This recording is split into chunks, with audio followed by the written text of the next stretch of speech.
I am a daughter of Filipino migrants, first generation, who settled on Ohlone land, also known as San Francisco, California. Much like a lot of people in 2020, that was the start, I would say, of my healing journey. This was the year of my what's called Saturn return. I turned 30 years old that year. Mm, I finally moved out of my parents' house, which is a big deal as a first generation, and in with my partner in the yeah, middle of a pandemic. right. And they told us to stay inside, and that's quite literally where I went, inside of myself. Yeah. That time really allowed me to go inward because I wasn't being distracted with what I was normally being distracted with, the outside noise of just hearing everyone else's thoughts and or opinions and the conditioning I grew up with. Yeah. Again, being a first generation woman, and then the noise from my career and the distractions of like the going out with friends and numbing myself with alcohol and such. And so that time really allowed me just to sit and be with myself. And in that time, it allowed me to process Hmm. things I hadn't processed when from, years ago. And so 2020 was kind of the year that I named my trauma, but it was also the year I healed that trauma Hmm. because I was able to identify that for myself. I sought out the help from other healers because, again, I wasn't in the space to connect with people I was normally had relations with, like Hmm. friends and family, and Hmm. right. And so I sought out help from other healers.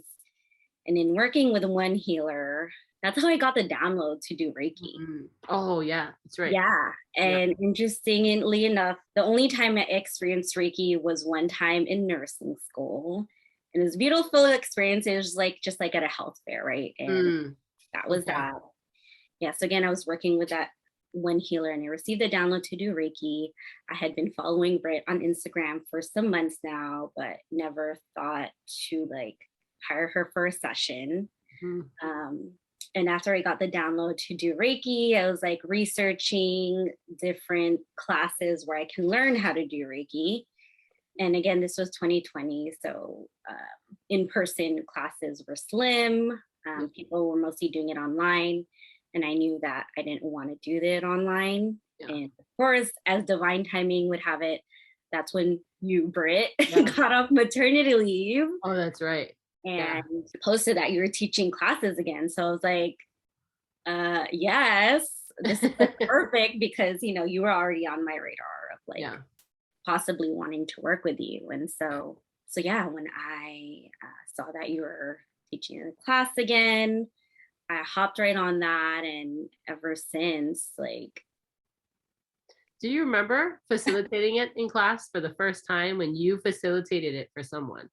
What did that feel like for you? That first time you did it? this like force, this light of like energy moving to and through me, and like healing this person with my hands, and like, again, or I don't know if I mentioned this, but I'm a nurse by profession.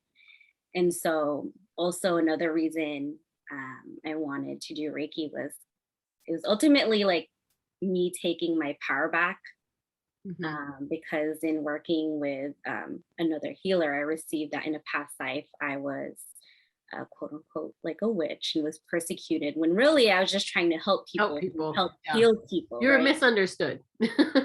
Exactly. Yeah.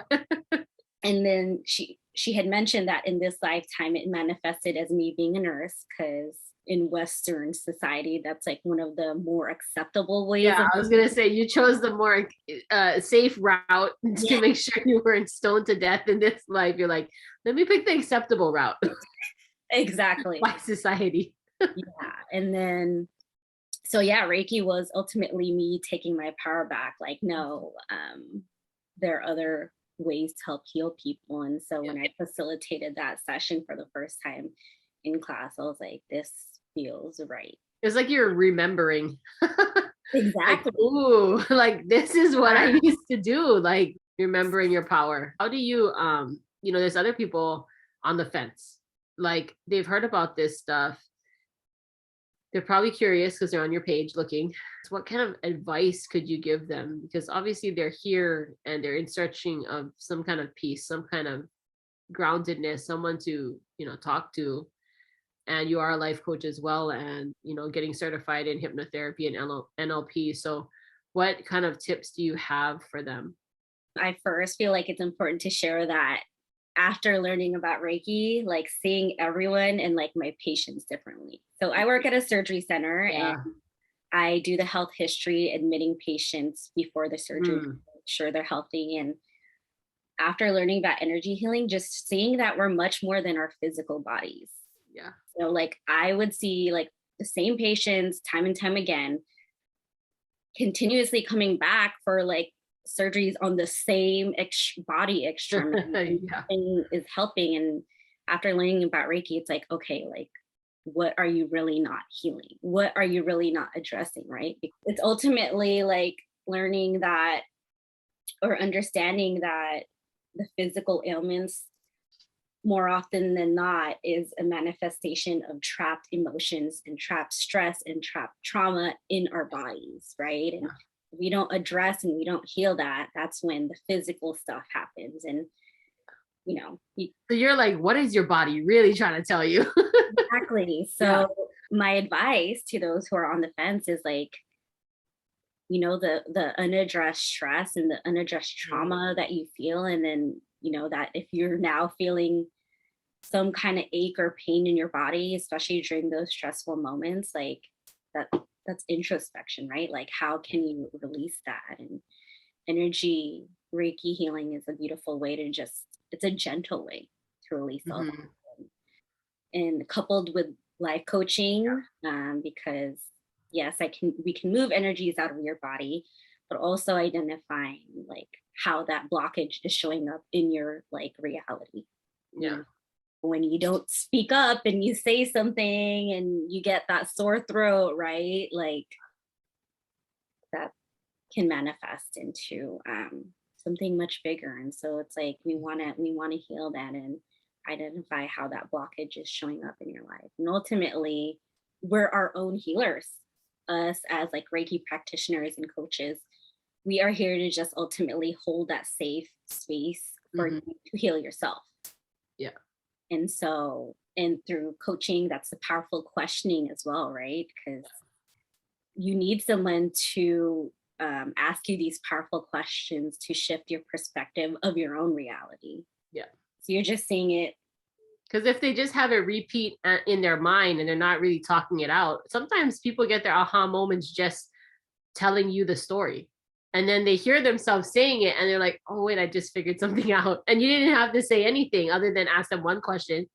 And they're like, oh, I just heard that for the first, or I just had this moment of clarity. Yeah, Right. But when they repeat it in their mind over and over, there's no sounding board, and exactly. it's really hard to have that shift in perspective, right?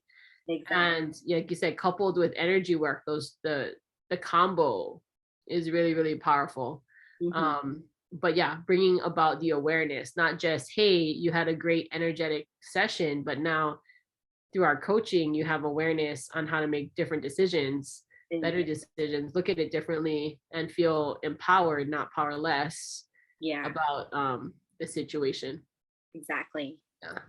And taking that like the next steps of healing, like integrating it into your life, right? Because Mhm. yeah, you want to take the action as well. Yeah. And I Mhm. think, like you said, as long as people are open and receptive, that's the helpful part. And then when they feel that unconditional love, it's something different because like the world's so chaotic right now. And then they find, wow, that feels like peace. That feels like I feel more grounded. I feel lighter. Something really did shift there.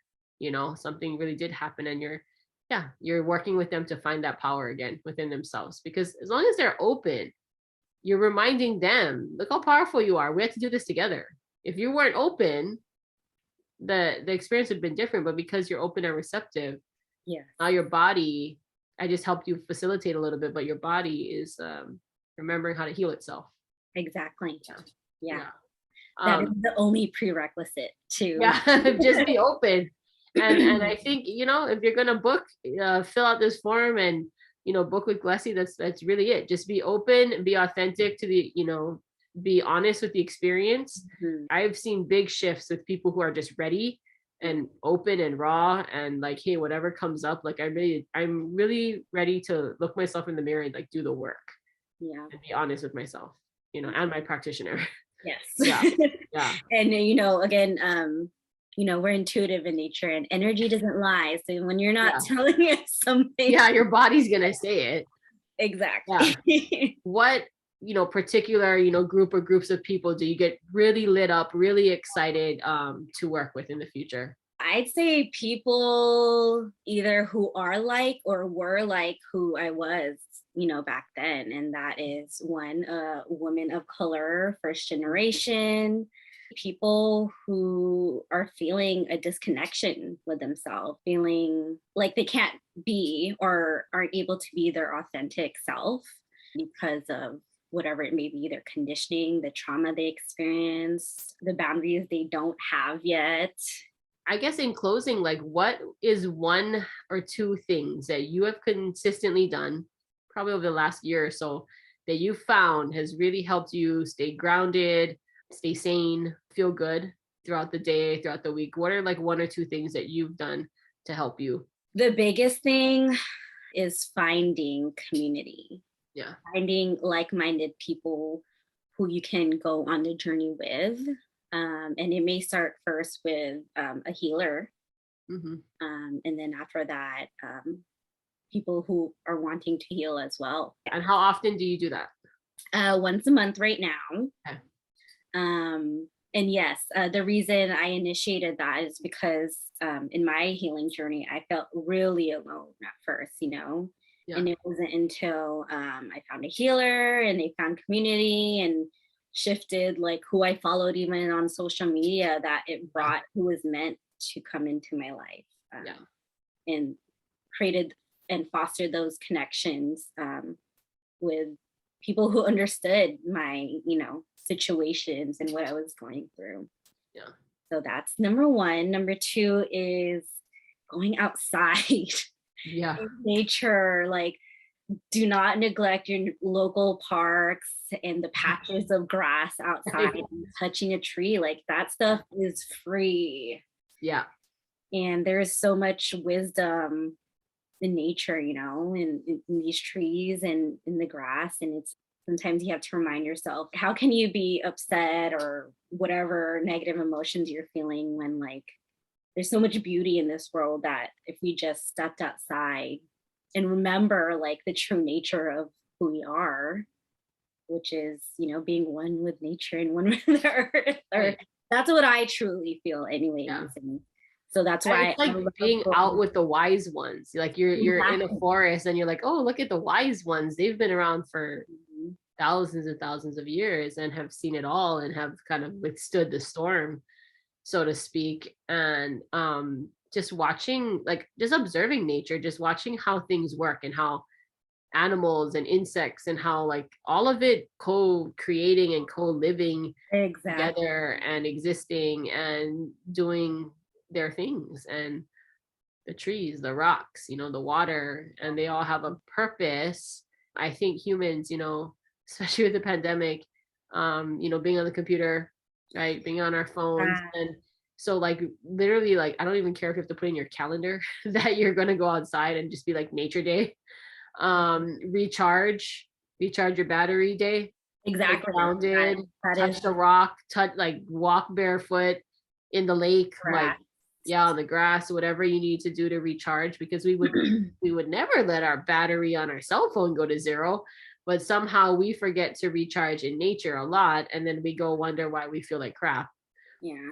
And then it's free because Mother Earth provided everything we needed.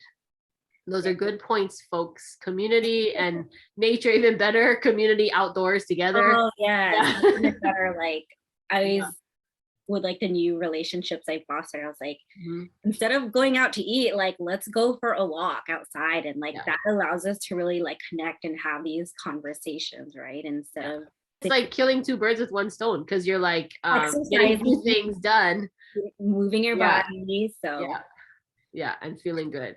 So yeah, if you guys are ready to book with Glecie, just reach out, fill out that contact form. And like I said, she has some, virtual, in-person, and even healing circles and more to come. So just reach out and she'll get back to you.